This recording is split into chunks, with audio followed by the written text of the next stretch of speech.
네, 다 찾으셨으면 우리가 한 목소리로 빌립보서 3장 10절에서 14절까지의 말씀을 함께 읽겠습니다. 같이 읽습니다.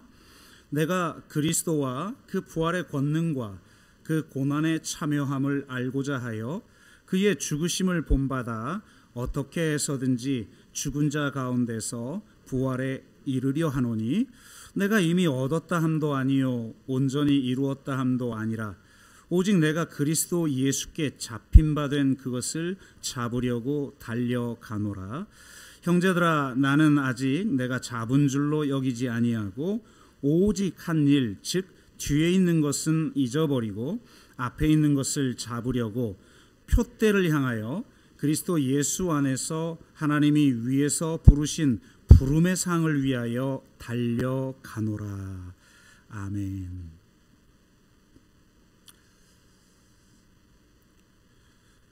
네.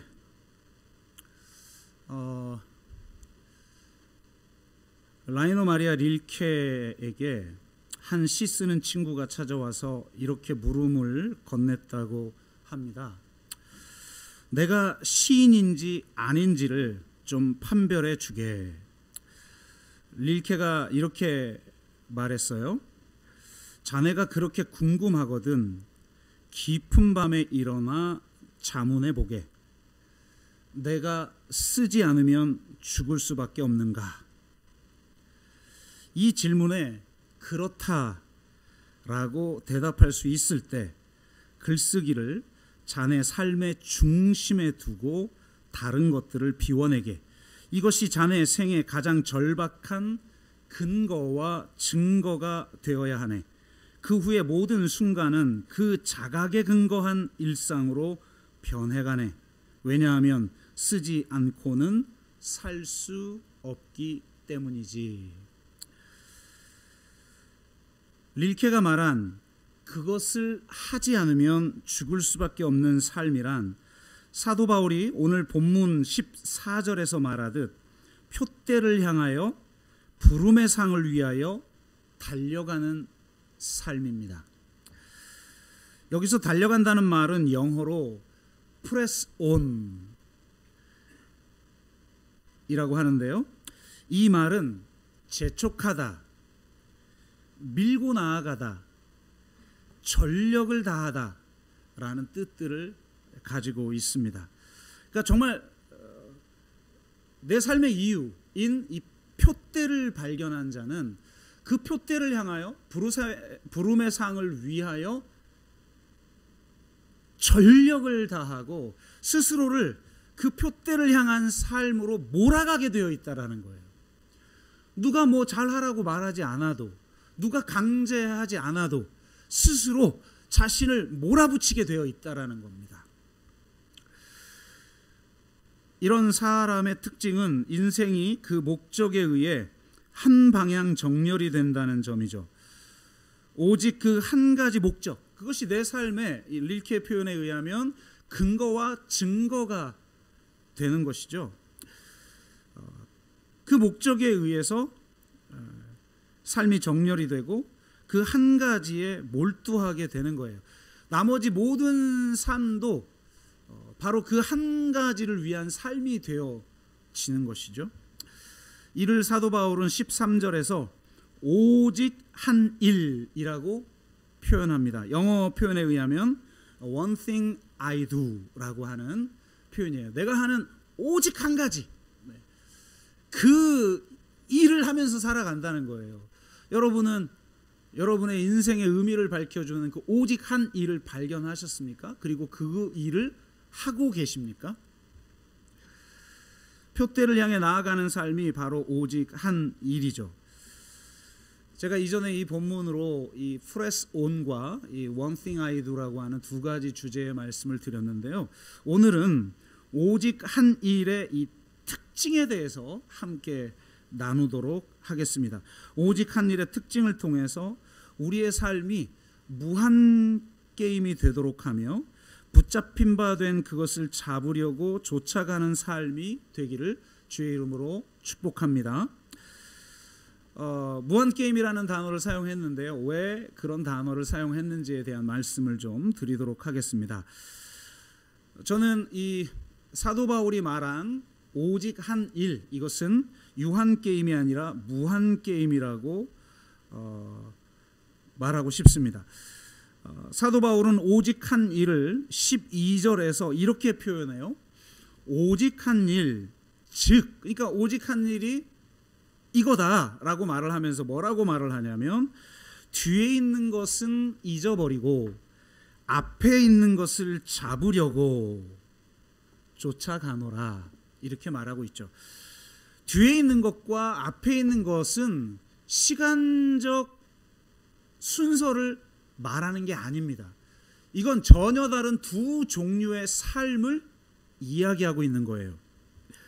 뒤에 있는 것은 유한게임이고 앞에 있는 것은 무한게임에 속하는 것이라고 할 수 있습니다. 자, 그 의미에 대해서 한번 같이 좀 나눠보겠는데요. 제가 이번 주에 읽고 있는 책들이 있는데 보통 저는 이렇게 한 권을 다 읽으면 그 다음 권을 읽고 뭐 이런 식으로 독서를 하는데, 이번 주에는 좀 독특하게 동시에 여러 권을 좀 읽게 됐어요. 이거 읽다가 저거 읽다가. 저는 좀처럼 그렇게 하지 않는데, 그런 책들 중에 두 권이 바로 이 무한게임과 관련된 책입니다. 첫 번째 책은 유한게임과 무한게임이라는 책이고, 두 번째 책은 인피니트 게임, 똑같은 뜻이죠. 무한게임, 인피니트 게임이라는 책인데요. 전자는 종교학자 제임스 카스의 책이고 후자는 비즈니스 사상가 사이먼 시넥의 책입니다. 사이먼 시넥은 나는 왜 이 일을 하는가의 저자이기도 하죠. 이 책의 내용은 예전에 제가 한번 소개를 했습니다. 기억나실지 모르겠는데 골든 서클이라는 것이 있다. 뇌의 구조가 3층 구조를 가지고 있듯이 우리의 동기의 구조도 3층 구조를 가지고 있는데, Y가 가장 중심에 있고 그 다음이 How, 그 다음이 What인데 우리는 무엇을 하면서 살아갈까 이 고민만 한다는 거죠. 그러나 가장 중심의 문제는 Y의 문제다라고 하는 겁니다. 이제 기억이 나실지 모르겠는데요.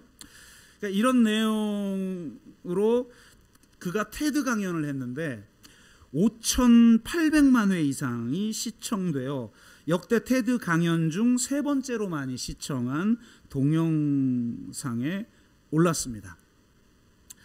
그런데 그가 제임스 카스의 책 유한게임과 무한게임을 읽고 사고의 확장 혹은 사고의 변화를 겪고 나서 쓴 책이 바로 최근에 낸 인피니트 게임이라고 하는 책이에요. 자, 제임스 카스가 뭐라고 얘기를 했길래 이 책에 영감을 받았을까? 사실 한 권의 책을 요약한다는 건 쉽지 않는데요. 또 유한게임과 무한게임의 차이는 매우 다양합니다. 그거를 한 권으로 서술해 놨으니까 이걸 다 설명할 수는 없고, 가장 핵심적인 두 가지 차이에 대해서만 좀 소개를 하자면 이렇습니다. 우리 인생에는 두 가지 게임이 있다는 거예요. 하나는 유한게임, 하나는 무한게임인데, 유한게임은 승리를 목적으로 하며 무한게임은 게임 자체의 지속을 목적으로 해요. 우리는 최근에 화두처럼 붙잡고 있는 지속 가능성이라는 말 때문에 이 의미를 쉽게 이해할 수 있을 것 같아요.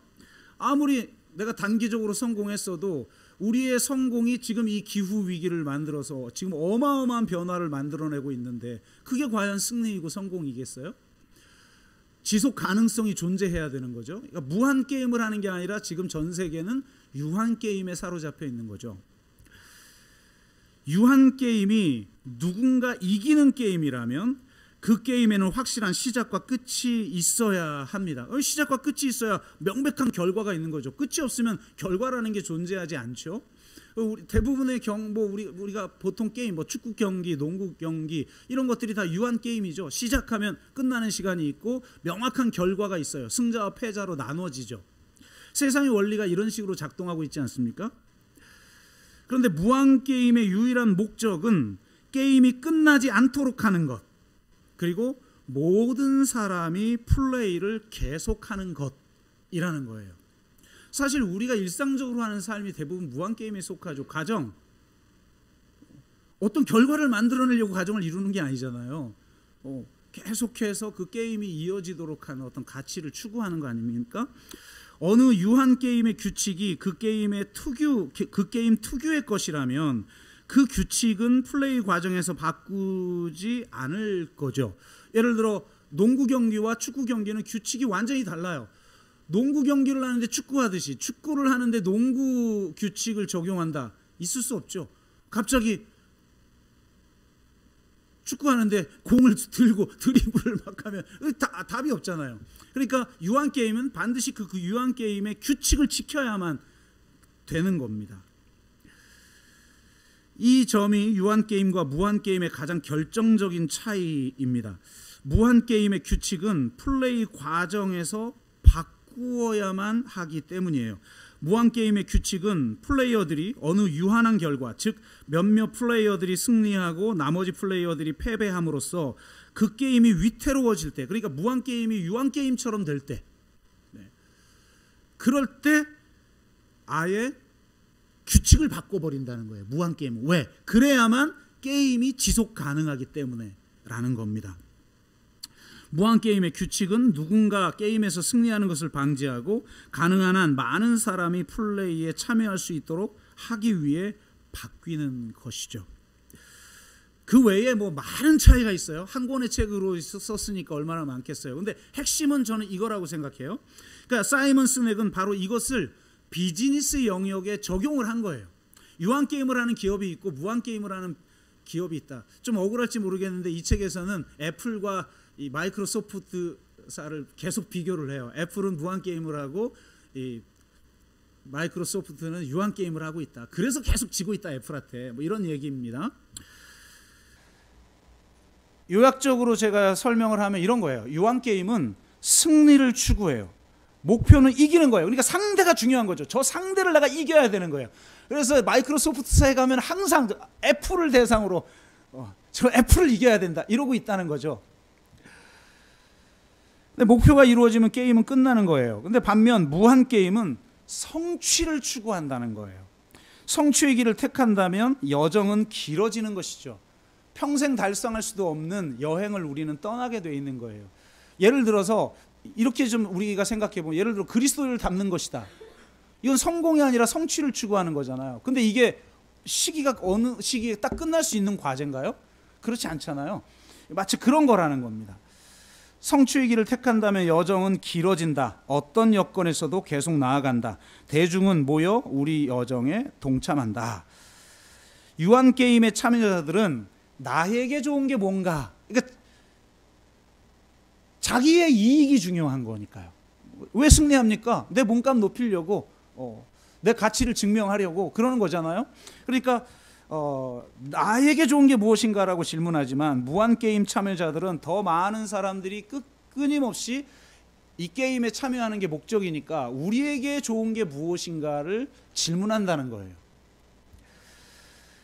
유한 게임의 참여자들은 사람들에게 팔 수 있는 제품을 만들지만 무한 게임 참여자들은 사람들이 사고 싶어하는 제품을 만든다는 거예요.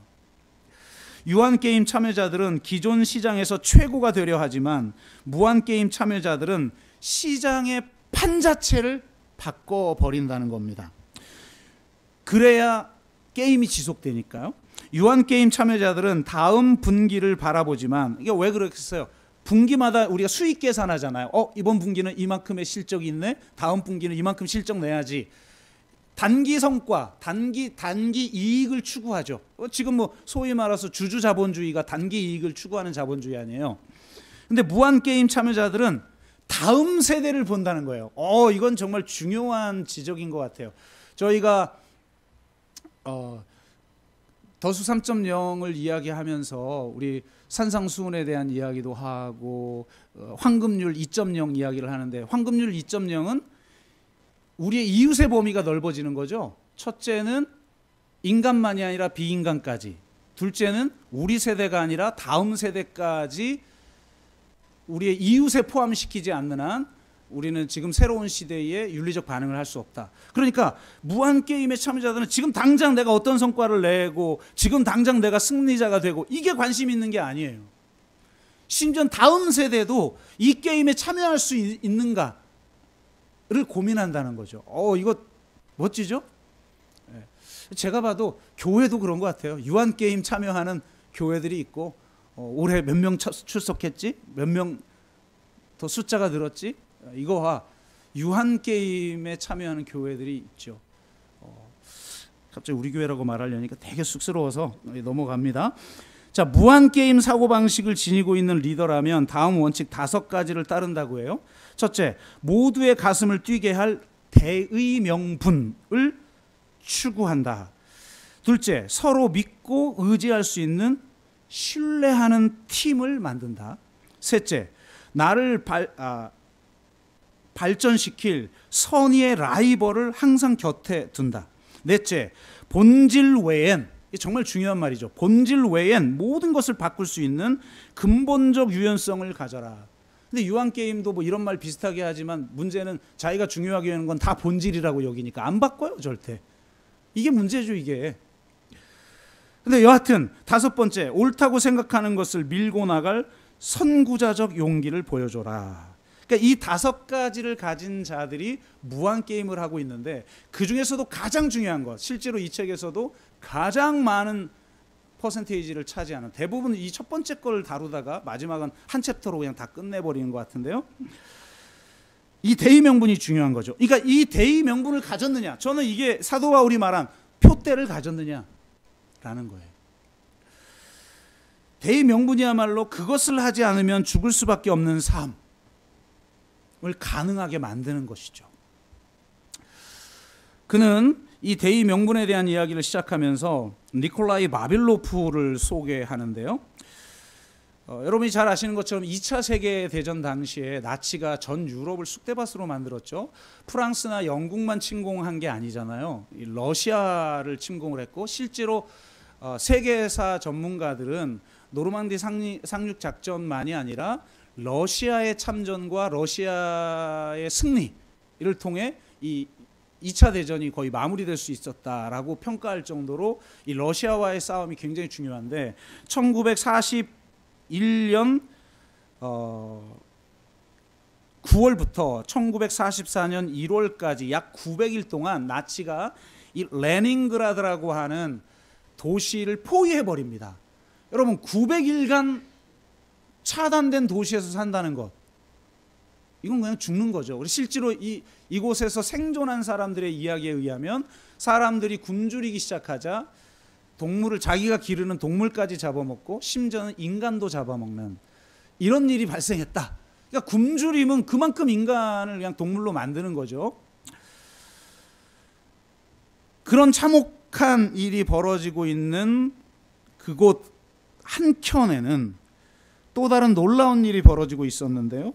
바로 바빌로프와 그의 과학 팀에게 벌어진 일이에요. 1920년에 니콜라이 바빌로프라는 젊은 식물학자가 레닌그라드의 응용식물 연구소 소장이 됩니다. 그는 이런 대의명분을 가진 사람이었어요. 이런 꿈을 가진 사람이었어요. 전 세계에 만연한 기아를 퇴치하고 생태적 재해를 예방한다. 멋지죠? 그래서 전 세계를 다니면서 수많은 품종을 모아 드립니다.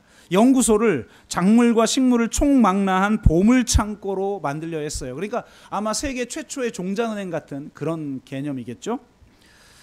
수많은 품종을 모을 뿐 아니라 새로운 품종을 개발하기 위해 다양한 실험도 진행을 했습니다. 하지만 러시아에 소비에트 연방이 설립되고 스탈린이 권력을 잡자 핍박이 이어집니다. 결국 1940년에 간첩 혐의로 투옥되어 잔인한 신문을 받다가 안타깝게도 1943년에 그는 목숨을 잃습니다. 안타까운 일이죠. 바로 1943년이 언제입니까? 나치가 레닌그라드를 포위하고 있던 때인 거죠. 근데 그의 유지를 이어받은 그의 과학자 팀은 그의 리더인 바빌로프가 죽어도 멈추지 않습니다. 나치의 감시를 피해 계속해서 다양한 실험을 하였고 비밀스러운 곳에 종자를 숨기고 보호해요. 그래서 군대가 파견돼서 수색을 해도, 나치 군대가 파견되어 수색을 해도 찾을 수 없도록 숨기고 그곳을 밝히라고. 왜냐하면 식량의 문제니까요. 얼마나 중요한 문제예요. 그러니까 잡아가서 신문을 하고 고문을 해도 밝히지 않고 그걸 끝까지 지켜냅니다. 그것을 지키기 위해 어떤 일도 감수하는데 심지어 목숨까지 바치게 되죠. 결국 종자 수십만 개와 감자, 쌀, 견과류, 시리얼을 비롯한 작물 여러 톤을 눈앞에 두고도 먹기를 거부한 과학자 9명은 굶어 죽고 맙니다. 여러분 보세요. 내가 굶어 죽게 되면 기르던 동물도 잡아먹게 되고 심지어 아이도 잡아먹는 일이 발생했다. 그런 곳이 지금 레닌그라드인데, 그곳에서 지금 내 앞에 곡물이 있어요. 이걸 지금 내가 밥을 해서 먹을 수 있어요. 그런데도 굶어 죽는 걸 선택했다는 거예요. 생존자 중 한 사람이었던 마딤 레흐노비치는 훗날 그렇게 많은 작물을 먹지 않고 참는 것이 어렵지 않았냐는 질문에 이렇게 답을 해요. 걷기조차 힘들었습니다. 매일 아침 일어나기도 무척 힘들었고 손발을 움직이는 것 자체가 힘겨웠죠. 하지만 모아온 종자를 먹지 않고 버티는 것은 전혀 힘들지 않았습니다. 눈앞에 곡식이 있는데 그걸 먹지 않고 버티는 게 힘들지 않았다는 거예요. 그걸 먹는 행위는 상상조차 할 수 없었어요. 저와 제 동지들이 평생을 바쳐온 신념, 이게 대의명분이죠. 그 신념이 걸린 문제였기 때문입니다. 이렇게 답했다는 겁니다. 정말 멋진 삶을 살았고 그들은 무한게임을 한 것이죠. 대의 명분을 가지고 무한게임을 하는 사람에게는 실패나 패배가 없어요. 성공이나 승리가 목적이 아니기 때문입니다. 유한게임을 하는 자들에게는 성공과 실패가 있고 승리자와 패배자가 있죠. 그래서 소수의 승리자와 대부분의 패배자를 양산합니다. 하지만 대의 명분을 위해 무한게임을 하는 사람에게는 그런 것이 없죠. 오직 대의 명분에 참여하며 그 표대를 향해 나아가고 있는가 그렇지 않은가의 차이만 있을 뿐이에요. 내가 얼마나 큰 성과를 만들어냈는가, 그리고 그 성과에 내가 얼마나 큰 역할을 했는가는 더 이상 중요하지 않아요. 실제로 모두가 위대한 역할, 큰 역할을 할 수 있는 게 아니죠. 여러분, 사도 바울이 그리스도의 몸에 대해서, 교회에 대해서도 뭐라고 그래요? 어떤 사람은 눈의 역할, 어떤 사람은 귀의 역할, 어떤 사람은 손의 역할, 어떤 사람은 발의 역할을 하는 거죠. 더 큰 역할이, 더 중요한 역할이라는 게 존재할 수 있어요. 그러나 중요한 건 내가 얼마나 큰 역할을 했고 얼마나 많은 성과를 냈느냐가 아니라 내가 정말 유한게임을 하고 있느냐, 무한게임을 하고 있느냐, 유한게임을 하는 팀에 속해 있느냐, 무한게임을 하는 팀에 속해 있느냐의 차이라는 거예요. 사도 바울이 말한 뒤에 있는 것이 바로 유한게임이고 앞에 있는 것이 바로 무한게임이에요. 시간적 차이를 말하는 게 아니에요. 뒤에 있는 것을 자꾸 바라보게 만드는 그 사고방식, 그 관점, 그게 유한게임에 참여하는 사람들의 사고방식과 관점이라는 거예요. 내가 얼마나 많은 성과를 냈는가, 그 성과가 자기의 존재 가치를 만들어내는 거죠. 그런데 한 번 성공하면 자기의 존재 가치가 위태로우니까 또 도전하고 또 도전하고 계속 성과를 만들어내려고 아둥바둥 살다가 지쳐버리고 탈진에 이르는, 그리고 대부분의 사람들이 성공해도 승리를 해도 결코 행복하지 못한 그런 삶을 살아가고 있다는 거예요. 뒤에 있는 것은 내가 이미 이루어 놓은 것을 말하죠. 사도 바울의 표현하면 온전히 이루었다라고 말할 만한 것들이에요. 그런 사고방식은 특정한 시작과 끝을 산정할 때만 가능한 거죠. 성공과 승리를 추구할 때만 뒤에 있는 것이 중요한 거예요. 하지만 무한게임을 하는 자는 대의 명분이라는 표대를 향해 달려가기 때문에 뒤에 있는 것이 아니라 항상 앞에 있는 것을 봐요. 너무나 놀라운 게 내가 앞에를 바라보면서 살아가는 그 미래가 내가 살아온 과거를 바꾼다는 거예요. 우리는 종종 과거는 바꿀 수 없는 것, 그래서 바꿀 수 없는 것은 받아들이고 바꿀 수 있는 것만 바꾸는 그런 용기, 그리고 바꿀 수 있는 것과 없는 것을 구분할 수 있는 지혜가 우리에게 필요하다, 이런 말 많이 하잖아요. 근데요, 무한게임의 사고방식은요, 과거도 바뀌어요. 내가 만들어낸 미래가 과거의 의미를 바꿔버리기 때문이에요. 그래서 결국은 내가 무엇을 추구하면서 살아가느냐, 그 살아가는 동안 내가 만든 그 스토리가 내가 살아온 스토리를 바꾸는 거예요. 그러니까 사도 바울은 자기가 이루는 게 얼마나 대단합니까? 사도 바울이 이루는 역사상 가장 위대한 사도라고 일컫는 사람인데, 야, 내가 왕년에 말이야 이런 교회들 다 전 세계를 다니면서 선교했고 성경책을 몇 권 썼는지 알아? 이러지 않고 표대를 향해 앞을 바라보며 달려가는 삶을 산다는 거예요. 그 표대가 자기 삶에 있는 거죠. 그 대의 명분이 자기 삶에 있는 거예요. 그 앞에 있는 것은 결코 완성되는 법이 없는 거예요. 끊임없는 무한 게임이고 더 많은 사람이 여기에 참여하기를 원할 뿐인 거죠. 여러분 생각해 보세요. 주님이 다시 오시기 전까지 이 게임은 끝나지 않아요. 2000년 전에 주님 다시 오실 거라고 다 초기 교인들이 앙망했지만 2000년 지나도 안 오셨고 앞으로 2000년 지나도 안 오실지 누가 알아요? 저는 그럴 것 같아요. 그런데 그때까지 우리 삶의 이유, 우리 삶의 방향을 만들어내는 그 표대, 그 대의 명분, 그것을 우리는 가지고 있느냐는 거예요. 우리 그리스도인에게 대의 명분은 하나님의 나라와 그의 의죠. 여러분, 예수를 믿는다는 건 새로운 인생의 스토리를 쓰는 거예요. 새 사람이 된다는 건 새로운 삶을 사는 것이고 새로운 이야기를 쓰는 거예요. 그 새로운 이야기를 가능하게 만드는 것, 그게 대의 명분이죠. 이전에 나를 위해서만 살았던 삶이 하나님을 위해서, 나의 나라 왕국을 건설하기 위해서 살았던 삶이 이제는 오직 하나님의 나라를 건설하기 위해서 살아가는 삶으로 바뀌는 거예요. 그런데 이 하나님의 나라라고 하는 대의 명분은 시대에 따라, 그리고 우리의 인생의 생애 주기에 따라 다양한 모습으로 찾아오죠. 우리가 따라야 할 대의 명분은 어떻게 보면 우리 삶에, 그리고 우리 사회에 기입한 키워드요 검색어라고 할 수가 있어요. 내 삶에 새로운 검색어를 기입하면 규칙 자체가 바뀌게 되고 게임의 판 자체가 바뀌게 되고 새로운 세계가 열리게 되는 거예요. 그래서 어떤 키워드를 내 삶에 기입하면서 살아가느냐가 굉장히 중요해요. 그 키워드를 만들어내는 게 대의 명분이에요. 대의 명분. 저희가 향남 아름다운 교회를 분립 개척하지 않았습니까?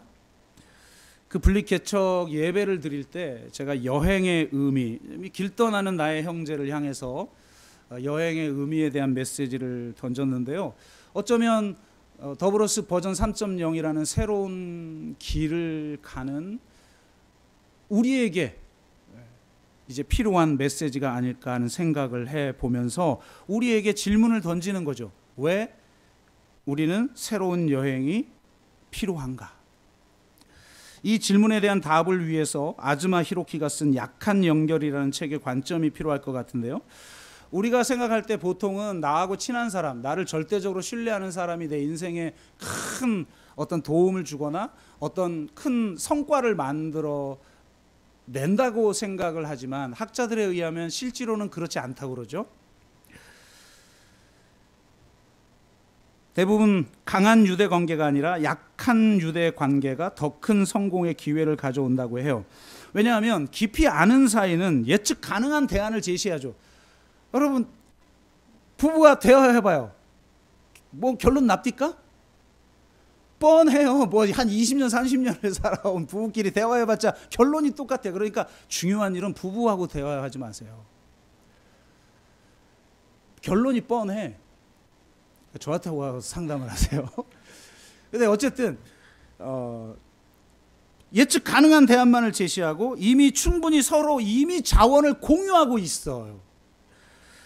그렇기 때문에 새로운 자원을 줄 수가 없죠. 하지만 얕게 하는 사이는 새로운 대안을 제시해주고 예상치 못한 새로운 자원과 연결해 주는 거예요. 그래서 약한 연결이 중요하다라고 말하면서 이 아즈마 히로키는 약한 유대 관계의 특징을, 아주 중요한 특징을 하나 꼽는데 노이즈로 가득하다는 점이라는 거예요. 노이즈, 소음이 있는 관계. 듣기 싫은 소리, 다른 주장, 알 수 없는 질문 같은 노이즈가 새로운 기회를 만들어낸다는 거예요. 그래서 셀도 보면 맨날 똑같은 사람 한 2년 있으면 권태에 사로잡히는 이유가 그런 거죠. 새로운 연결이 이루어지지가 않는 거예요. 새로운 세계가 열리지 않아요. 그런데 새 가족이 와요. 완전히 새로운 세계가 열리죠. 대신 그게 노이즈예요. 노이즈 때문에 그런 거예요. 저도 새로운 가족들이 등록하면 너무 좋은데 목사로서 한 14년 목회 개척하고 그 이전부터 목회를 하고 나서 한편으로는 저희 교회를 너무 좋아해서 막 오신, 그리고 최근에 갑자기 젊은 부부들, 그리고 갑자기 나이 드신 분들 오는 이유가 생각해 보니까 제가 송구영신 예배 때 말했잖아요. 지금 이 사회의 가장 중요한 두 개의 특징, 저출생과 노령화의 특징을 우리 교회도 그대로 보여주고 있구나 라고 하는, 그렇기 때문에 우리가 버전 3.0을 반드시 실현해야만 한다, 이런 말씀을 좀 드렸는데, 새로 오시면 너무 좋은데 한편으로는 제가 좀 힘들 때가 있어요. 그래서 갑자기 오늘 등록하려다 안 할 분들이 계시면 안 됩니다. 왜 힘드냐면 노이즈를 또 겪어야 되거든요. 관계란 다 그래요. 관계는 관계의 법칙은 예외가 없어요. 처음에는 다 좋아요. 막 보기만 해도 다 은혜스럽고, 여러분 저 얼굴만 봐도 은혜스럽죠? 홍희만 집사님 안 그래요? 그래요. 이건 초기니까 그래요.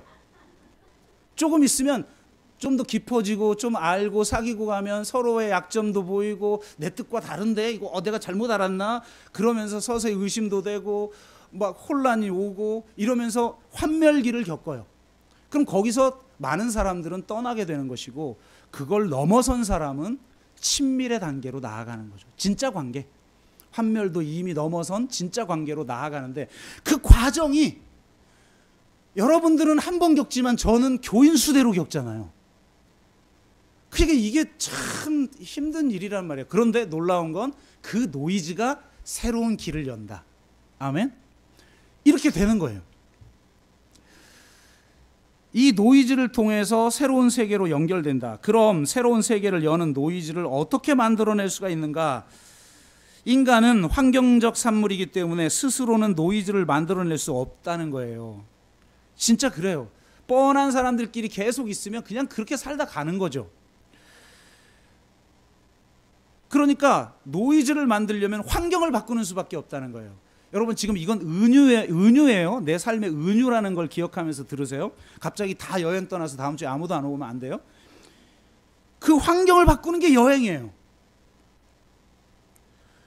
여행을 통해 자신의 삶의 일부로 노이즈를 끼워 넣어야 새로운 세계가 열린다는 거예요. 바로 이 여행으로부터 약한 유대 관계가 만들어지고 새로운 기회가 생겨나는 거예요. 아즈마 히로키는 여행이란, 이게 아주 중요한 이야기인데, 새로운 검색어를 갖는 것이라고 말해요. 낯선 곳으로 여행을 해보신 분들 알죠? 낯선 곳에 여행하려면 한 번도 내 검색창에 검색해보지 못한 검색어를 검색하게 돼 있어요. 그렇게 낯선 곳을 알기 위한 새로운 검색어를 발견하게 되고, 새로운 검색어를 가질 때 새로운 세계가 열리는 것입니다. 구글이 제시해주는 검색어를 의도적으로 배반하여 새로운 검색어를 기입하는 것, 그것이 여행이라는 겁니다.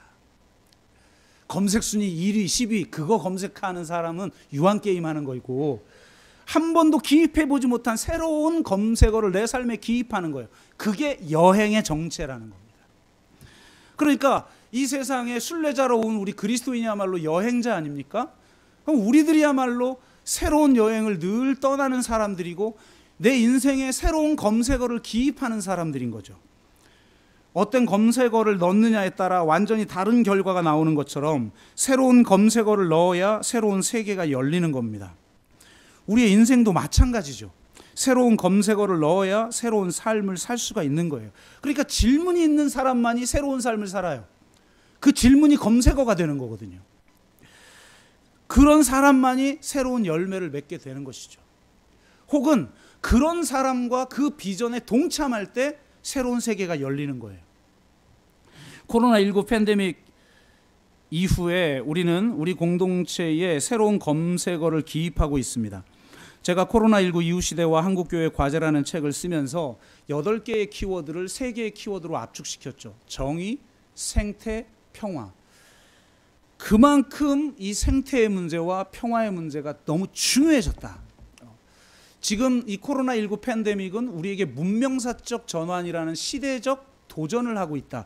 근데 이걸 볼 줄 아는 사람은 10년 후, 20년 후 한 세대, 다음 세대를 보면서 지금을 준비하는 거고, 이걸 못 보는 사람은 유한 게임에 사로잡혀서 단기적인 목적만을 위해서 살아가는 거죠.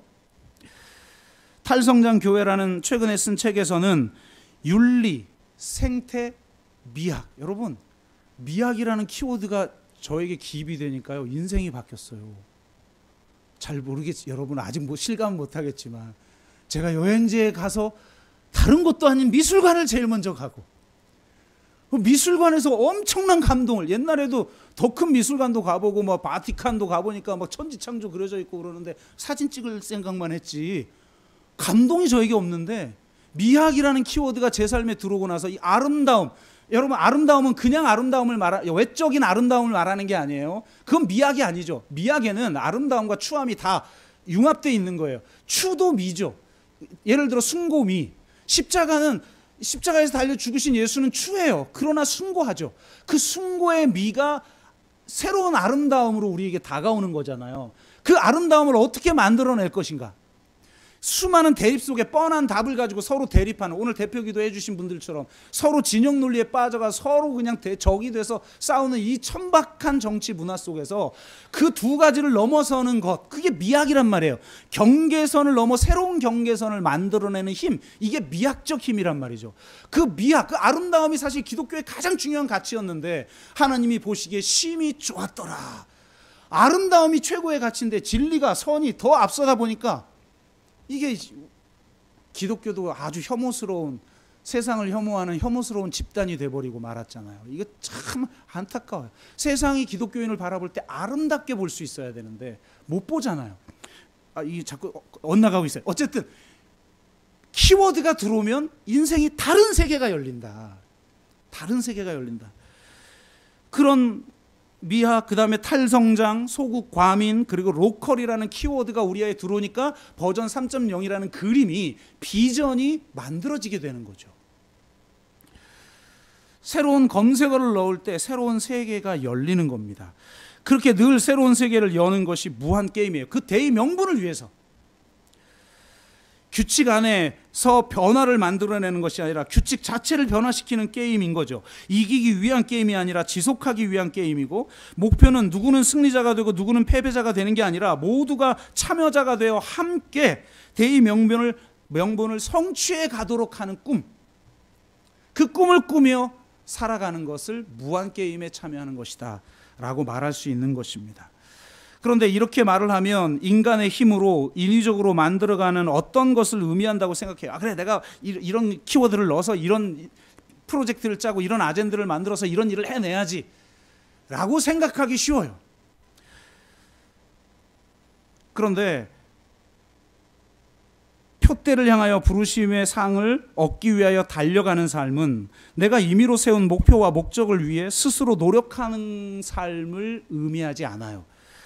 표대를 향해 부르심의 상을 얻기 위해 달려가는 삶을 12절에서 사도 바울은 이렇게 표현합니다. 내가 이미 얻었다 함도 아니요 온전히 이루었다 함도 아니라 오직 내가 그리스도 예수께 잡힌 바 된 그것을 잡으려고 쫓아가노라. 여러분, 신앙은 역설이에요. 답이 분명한 사람이 있어요. 이분법적 대립 속에서 이게 아니라 저걸 선택하는 사람들이 있어요. 그런 사람들은 신앙의 묘미를 모르는 거예요. 신앙은 역설이에요. 항상 역설적으로 우리에게 다가와요. 이 본문만도 그래요. 보세요. 둘 중에 하나죠. 내가 잡힌 바 되거나 내가 잡거나. 근데 어떻게 잡힌 바 된 그것을 잡죠? 말이 안 되잖아요. 이게 신앙의 역설인 거예요. 이 역설에 여러 가지 측면이 있다고 생각해요. 내가 잡힌 바 되었을 때만 내가 그것을 잡으려고 쫓아가는 삶이 가능하다는 거예요. 프레스 온, 오직 한 일, one thing I do, 이것을 살아낼 수 있는 사람은 잡힌 바 된 사람이에요. 내가 무언가에 사로잡히는 경험을 한 사람이에요. 내가 예수 그리스도께 사로잡힌 경험을 해본 사람이에요. 예수 그리스도가 이 땅에 성취한 십자가와 부활을 통해 성취한 하나님의 나라를 경험해보고 십자가의 그 사랑과 은혜를 경험하여 그 사랑에 완전히 사로잡힌 바 되어 본 사람이 그것을 잡으려고 달려가는 삶을 살아요. 그러니 여러분 모두가 정말 잡힌 바 된 경험이 있기를 주의 이름으로 축복합니다. 이 예배도 그냥 끌려오듯이 그냥 부인한테 잡힌 바 되어 오는 그런 거 말고, 나는 완전히 누가 봐도 내가 자발적으로 주체적으로 그 일을 행하는데 사실은 붙잡힌 바 되어 살아가는 삶이에요. 이 역설이 신앙은 항상 역설적이에요. 또 하나, 이 말씀은 놀라운 신앙의 역설을 보여주는데, 잡힌 바 된 그것을 잡으려고 달려가는 삶이란 붙잡히기 위해서 달려가는 삶이라는 겁니다. 내가 붙잡힌 바 된 그것이 너무 황홀하여, 내가 붙잡힌 바 된 그것이 나에게 근원적 열정을 일으켜서 그 붙잡힌 바 되기 위해서 붙잡으려고 달려간다는 것. 결국 기독교 영성은 붙잡힘의 싸움이에요. 내가 붙잡힌 바 되는가? 붙잡힌 바 되어보지 않은 사람은 이 말이 무슨 말인지 이해할 수가 없죠. 이건 머리로 이해할 수 있는 것이 아니니까.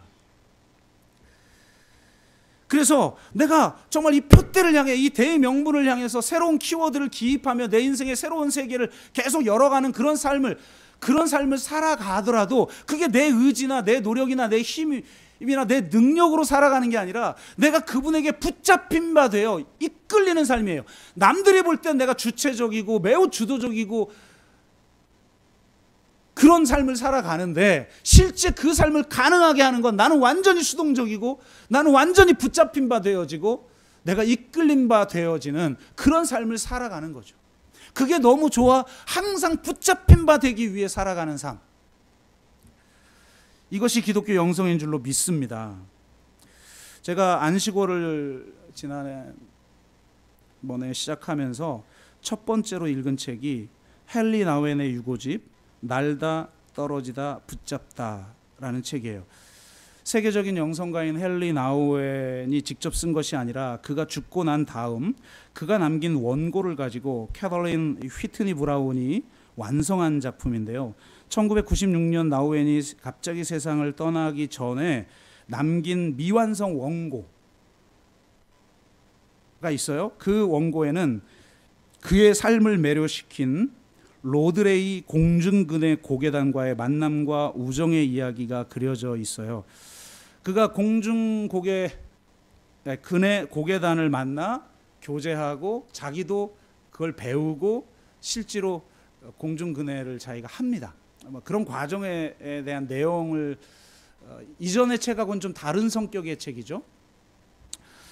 그런 책을 내질 못하고 이제 갑작스럽게 심장이 멈춰서 이제 죽게 되는데, 그 원고를 가지고 쓴 책인데요.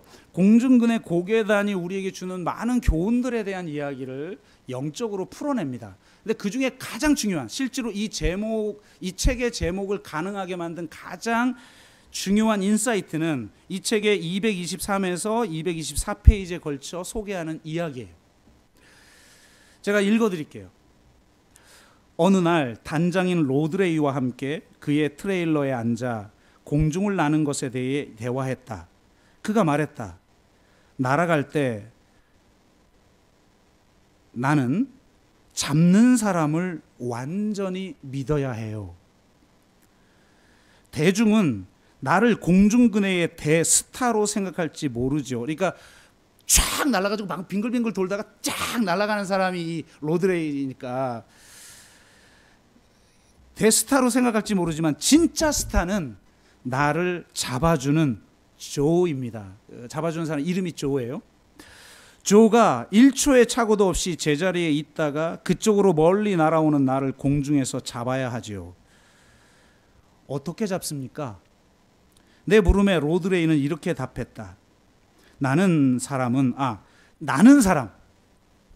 붕 날아가는 나는 사람은 아무것도 하지 않고 잡는 사람이 다 해야 합니다. 그게 비결입니다. 조에게 날아갈 때 나는 그냥 두 팔과 손을 뻗고 완전히 맡기며 기다려야 합니다. 그러면 그가 나를 잡아서 안전하게 반대편 그네 뒤쪽에 가림막 위로 끌어올려 주지요. 아니, 당신은 아무것도 하지 않는단 말입니까? 내가 놀라서 말하자 그는 똑같이 되풀이했다. 아무것도 하지 않습니다. 나는 사람이 할 수 있는 최악의 일은 상대의 손을 자기가 잡으려고 하는 것입니다. 내가 조를 잡아서는 안 되고 조가 나를 잡아야 합니다.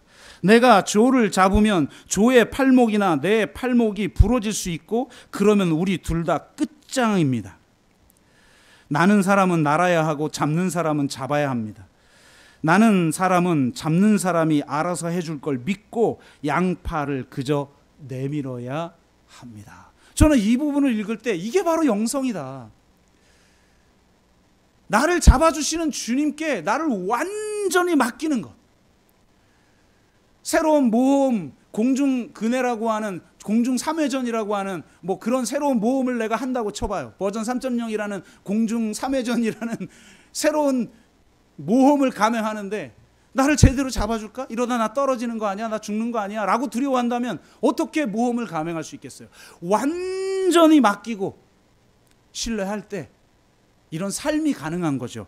그래서 그런지 이 책 마지막은 헨리 라우엔의 글로 끝맺는데 이 책 마지막은 이렇게 문장이 끝납니다. 삶 또한 그런 것임을 문득 깨달았습니다. 우리도 많은 3회전과 도약을 하도록 부름받았는데 이때 중요한 것은 잡아주실 하나님을 믿는 것입니다. 아멘. 우리 분야의 묘기를 하고 내려올 때 자신이 안전하게 잡힐 걸 알아야 합니다. 저는 과감히 손을 놓으며 이렇게 고백할 수 있을까요? 간혹 약간 두려울 때조차 결국은 안전하리라고 말입니다. 여러분 정말 이렇게 고백하며 살아가십니까? 주님이 나의 손을 붙잡아 이끄시고 붙잡아 주셔서 일으키시고 결국 내가 붙잡힌 바 된 그것이 친히 그 표대를 향해 달려가는 삶을 가능하게 하는 능력이고 은혜임을, 그걸 알고 하나님을 절대적으로 신뢰하는 사람만이 새롭게 열린 그 길을 함께 걸어갈 수 있는 것이고, 또 여러분의 개인의 삶 또한 그런 것임을 기억하십시오. 우리 모두가 함께 걸어가는 이 새로운 길을 전적으로 주님만을 신뢰하며 나아가는 저와 여러분 되시기를 주의 이름으로 축복합니다. 우리가 찬양하고 한번 같이 기도할까요?